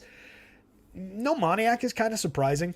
Taylor Ward leading off, righty, 4,300, 2,800. Ward's been up and down. He's a roller coaster type of a guy. Has power, has on-base skills. Just kind of performs well and then completely dies. Performs well, completely dies. Total roller coaster of a player. When he's in that leadoff spot ahead of Trout and Ohtani, I think you go to him again and again in stacks of Angels. You don't want to go, crazy for one-offs of him by any means. But 3-man stacks, Ward, Trout, Ohtani is fine. Building him into 4 and 5-man stacks, I think, is totally fine. I like the idea of Thase in there as a catcher, 3,700, 2,500. He's got a decent power bat from the left side to break up the run of righties in this lineup. So probably Thase over Moose, I think. Especially Moose at first base on the DK slate. I think we can do better for a first baseman. Third base on FanDuel, 2,400. It's not great. Hitting cleanup in that lineup, it's, you can go there. I'd probably rather have Eduardo Escobar, honestly, hitting that cleanup spot. Switch hitter, second and third base, 2,700 on the DK slate. That's a more interesting bat if he was hitting cleanup here. And he's a better hitter at this point in their careers. 254, 4 home runs on the season, 305, 432. Productive guy in terms of a small sample of plate appearances, 129 plate appearances. Lost his job in New York, got traded to the Angels. Has a little bit of upside. Hit 20 home runs last year. Hit 28 home runs 2 years ago. I don't think he's dead. So minor upside there. David Fletcher's a non-entity for DFS purposes. So some Giolito. If he's like low single digits owned, I think I can get ahead of the field on Giolito. If he comes in at like the Sonny Gray ownership that we saw the other day, I think I can get ahead of the field on shares of Giolito. Don't expect a tremendous game, but he's a guy who can definitely deliver a 30-ish point or 30 to 40 point FanDuel score. Get me there if some of these other guys fall short. So I don't hate the Giolito play. Small doses. Definitely going to have some Angels hedge. Obviously Trout and Ohtani. Ohtani, if you didn't see it, 10 strikeouts. I think the stat was 10 strikeouts, reached base 4 times, 2 home runs, drove in however many it was. First player to do exactly that since the late 1800s. So not in the last 20 some odd years, in the last 120 some odd years. Pretty outstanding, ridiculously talented guy. Leading the league with 28 home runs, a 350 ISO. I don't need to sell anybody Mike Trout and Shohei Ohtani. On the other side, Benny, Timmy, we've talked a lot about their problems. Nothing's changed since yesterday. They're still struggling. They still need to get on base at better clips. Benintendi's been the much better of the two. Tim Anderson's just been shot at the plate. No home runs, 8 stolen bases, which has been the same totals for the last, month and change since he came back from the IL. Hasn't done anything since coming back. Didn't do much before. 50 WRC plus, so basically half of an average player. Luis Robert, monster power hitter. Eloy Jimenez, big time power hitter, cheap prices. Andrew Vaughn, Jake Berger, good power on the right side from those two hitters. Gavin Sheets, a little bit of lefty pop for 2,200 on both sides. Sheets isn't a bad mix and match play. If you found him like sixth instead of Yasmani Grandal, I think he's a little bit more interesting. So it depends on how the lineup falls here. But going up against Jaime Barria, I think there's upside for these guys. What I don't like is that Barria, for all his faults as a pitcher, 6.9% barrel rate, 28.5% hard hits, 85.1 mile an hour average exit velo, is just fairly good at limiting power output. It's not tremendous last year, 35.8% on the home runs, but 3.48% home run rate. Not awful in terms of home runs. Struck out a few fewer last year, so striking out more this year. He's somewhat effective. It's not a play I want to go to, I don't think. 6,800, 6,400 just feels a little high when I've got another couple value guys that I believe in a little bit more. But he's been effective enough this year. I wouldn't tell anybody necessarily that they're making a mistake. And I think if he's going to take the bat out of their hands for power, not that, these are predictive results, and it's a small sample, 46 and a third innings, some bullpen work, some starts, some long relief work, some bulk relief work. But, he's been effective enough that I don't know how much I want to get exposed to a White Sox bat lineup that is kind of just limited to a few power bats in the middle. So kind of underexposed to the White Sox. I'll have some. This is another game that kind of four corners that maybe, some of anything is fine, but maybe you don't get over the top with anything. If I'm going over the top, it's probably for the Angels with the Stars. Like if these guys are low owned, maybe that's where you can go to a little bit more than the field. But I don't love it. Not against Giolito. He's unlikely to get completely destroyed here. 4 or 5 runs in a bad start, something like that. It's not a great spot for Angels bats. Same story with the White Sox. Not likely to destroy Jaime Barria, but not likely to completely underwhelm either. So I don't love any part of this. Probably I'm going to put Giolito ahead of the Angels bats. Giolito, Angels bats, White Sox bats, Jaime Barria. I think that's right. Moderate exposure to any of it. This one I think is interesting for value pitching. Yanks and the Athletics. A's lineup is in. Grab this. JP Sears for the A's. Domingo Germán for the Yanks. Neither one of these guys is what I would call like a good pitcher, but both are effective. JP Sears has had good starts through the season. 83 and a third, 15 starts, 23.9% strikeout rate, 5.1% walks. More effective than a lot of people I think give him credit for. A 4.10 ERA, a 4.76 xFIP. The xFIP is probably the more truthful number, particularly given all the contact that he gives up. There are definite flaws. 5.37% home runs, that's a lot of home runs. 12.6% barrels, that's a lot of barrels. But a guy who can find this kind of strikeout rate, limit walks like this, against this crap version of the Yankees lineup, especially if it's this version with IKF and Oswaldo Cabrera in it, I think there's plenty of upside for JP Sears at 7,100, if not at 8,200 on FanDuel. 7,100, that's a good buy as a DK SP2, cheapo DK SP2 who doesn't need to succeed too many times. I can't imagine he's going to be crazy popular. He'll probably get a few shares because it's not a secret that he's been pitching fairly well and that the Yankees suck in their current form. So I think some shares of JP Sears as an SP2 is totally justified. I expect he'll be lower owned on FanDuel for 82, and I kind of like that. I think he's a sneaky good tournament play. If he's very popular, he's an easy fade. It's just very easy to walk away from JP Sears shares and maybe grab a few shares of the Yankees power bats if he gets popular. I haven't looked at it. I don't know what it'll be, but I don't expect that he's going to get crazy popular here. The Yankees on the other side, it's minor shares of Glaber, Giancarlo Stanton, Harrison Bader, Josh Donaldson with all his swing and miss. Did connect for his 7th home run in 75 plate appearances. So it's the obvious names with the Yanks. It's like 1 through 5 in this projected version here. Maybe a smattering of Volpe and Higgy. If you build 15 Yankee stacks, you put those guys in like 5 each. But they haven't been great. 203 for Higgy 203 for Volpe. Gotten himself above the Mendoza line in terms of batting average, but only a 282 on base. His speed is completely wasted because he doesn't get on base. His power is nice, 10 home runs, 15 stolen bases. The counting stats are fine, but he hasn't done much. Those were basically his counting stats like a month ago. Doesn't hit for average, strikes out way too much. Higgy makes good contact when he connects, but also doesn't hit for any kind of average, also strikes out too much. Donaldson strikes out too much. Stanton strikes out too much, but is an all-world power hitter when he's going right. So really, like, a few shares of Giancarlo Stanton is certainly viable against a lefty who gives up all this power. Could the Yankees go out and hit 4 home runs tonight? Absolutely. No doubt about it. Am I going to get over the top with Yankees stacks? I don't think so. I respect Sears here a little bit. Some, but not a lot of Yankee stacks. A decent amount of Sears value. Not crazy. I'm not going to put him in my lineups 50 times, but a handful. On the other side, 8,000, 7,700 for Domingo Germán.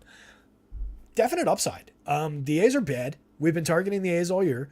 22.6% strikeout rate for Domingo Germán. What I love about what he does on the mound, 13.5% swinging, 29.5% CSW.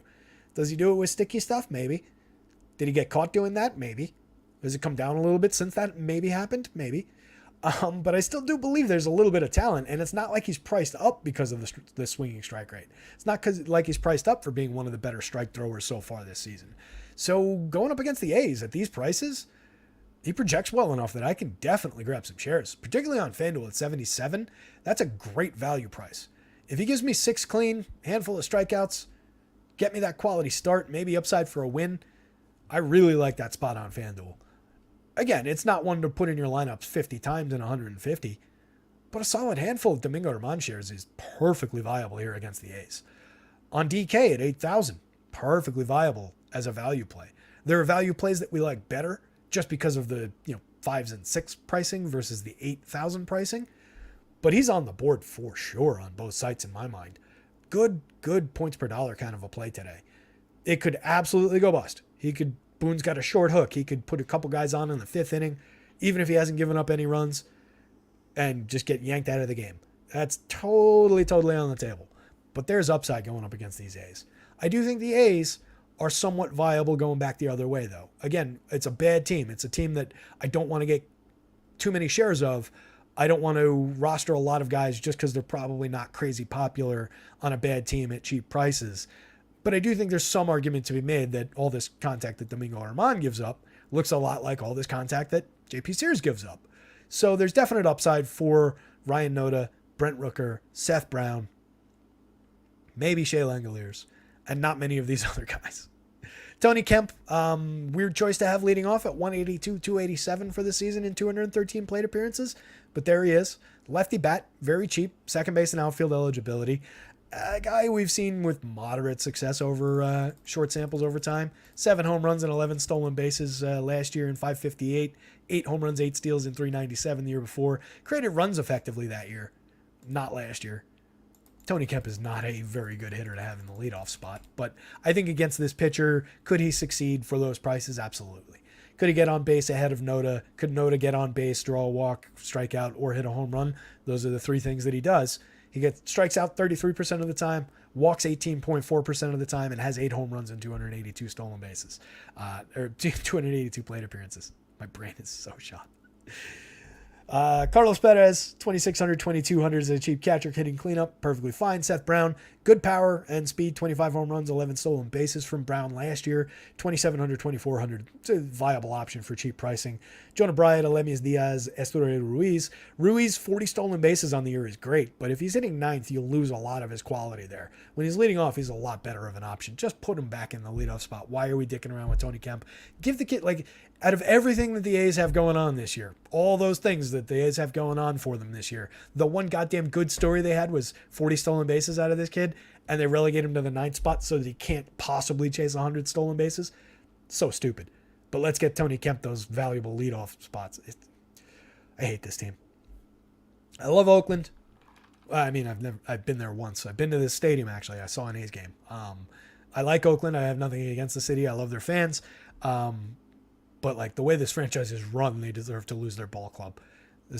Major League Baseball should strip the franchise from these owners, keep it in Oakland, build them a new park, and give it to the fans as a franchise or something. I don't know. This is such a poorly run ball club right now. So are the Yankees. Anyway, I don't know if I want Cashman fired. I used to be a big Cashman fan, but we're being honest. He hasn't really made a lot of good decisions. At least not lately. Last game on deck, Zach Eflin. I don't know what to do with Zach Eflin at these prices. 10-9 on DK, 10-5 on FanDuel. That's aggressive. He's been really good this year. 25.6% strikeouts, a 4.6% walk rate, 3.35 ERA, 3.14 on the xFIP, a 1.03 whip, 10.7% swinging, 30.4% CSW, a little bit of premium contact, but nothing to really sweat. What I don't like about the spot is that the Diamondbacks are a good team, good lineup, productive, run creators, and they're difficult to strike out. This projected lineup, even when Carson Kelly's 30.8, has just a 19.5. If we skip Kelly and just go with the regulars. Yeah, the damn keyboard. It's one of those wireless keyboards, and for some reason it decides to switch itself on and switch itself off every now and then, so I got to turn it off. Anyway, the average drops to 18.1 if we leave Carson Kelly out. So just kind of a challenging spot for Zach Eflin at those prices. I think he could pay it off. I'll have some shares because I expect him to be very low owned here, but I don't like the pricing on Zach Eflin today. Should be a lower 10s to, maybe in the 9s somewhere in this matchup. Just kind of matchup based. Against like the Athletics, these are justifiable prices for Zach Eflin. It's just not a great spot for this pitcher at those prices. I do like him. I do think he could succeed. He could have a slate winning score for sure. But the Diamondbacks are kind of interesting here, especially if they're low owned against Eflin. There's enough upside. Like, he's not a flawless pitcher. He's not unhittable. So Geraldo Perdomo, Ketel Marte, who's hitting a home run basically every day since I didn't take him in a trade. That big trade that I made, I had the option to go Gleyber Torres with a few years of control or Ketel Marte at a cheaper price with a few years of control, but an older guy who wouldn't have the re-sign option that Gleyber did. So as a bit of a homer, I went with Gleyber thinking that I can pair him with Aaron Judge as like a kind of a stack in that line. I probably should have just gone with Ketel Marte. Fantastic second baseman. He's like 31. So I was thinking like fewer years out of him than Gleyber. And I still do expect that as soon as Gleyber gets traded to a different team, he'll just come roaring to life for everything that he's supposed to do. Everything that we've seen in the past. Anyway, nobody cares about my fantasy team. Christian Walker, premium power bat, doesn't strike out much. Hits for good average. Decent little stick, 4,700, 3,300 at first base. Kind of a sneaky player every day. Just never all that expensive, never all that popular.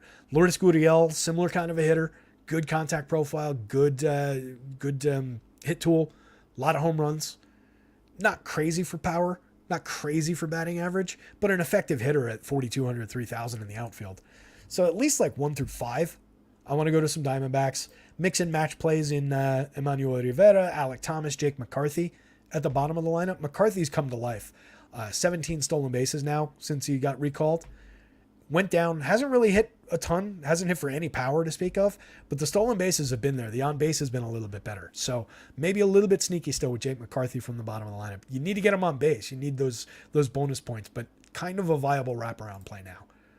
The other side, the Rays, just whatever form of this lineup comes out, you can just play against Zach Eflin.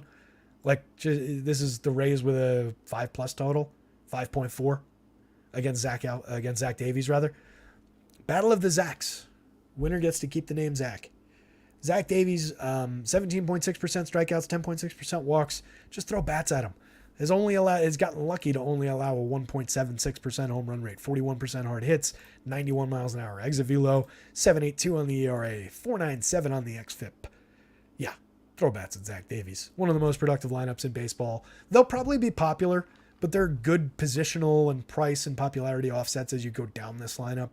Like, I know he's come back to earth in the hit tool and in terms of his triple slash, but Taylor Walls has productivity for counting stats in the middle of the lineup with multi-position for cheap prices, and he's not going to be all that popular.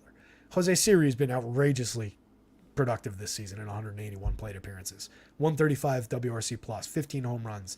He spent the last few years as just like if he got regular plate appearances, that's a good power and speed guy, and he's kind of getting those regular plate appearances now. Delivered really, really quickly. Maybe he's cooled off a little bit. Maybe we'll continue to cool off as time goes on. Probably won't hit, like 90 home runs this year. But, upside for still 25 plus the rest of the way for sure. Not 25 from here, but 25 total. 10 more from the rest of the season. Totally viable. Josh Lowe, good lefty power bat. Randy Rosarena, obviously a star. Yandy Diaz, Wander Franco, stars.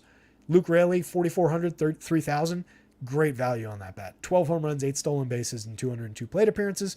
Very cheap. If he's hitting third, that's a great spot. He's been gaining a lot of popularity lately.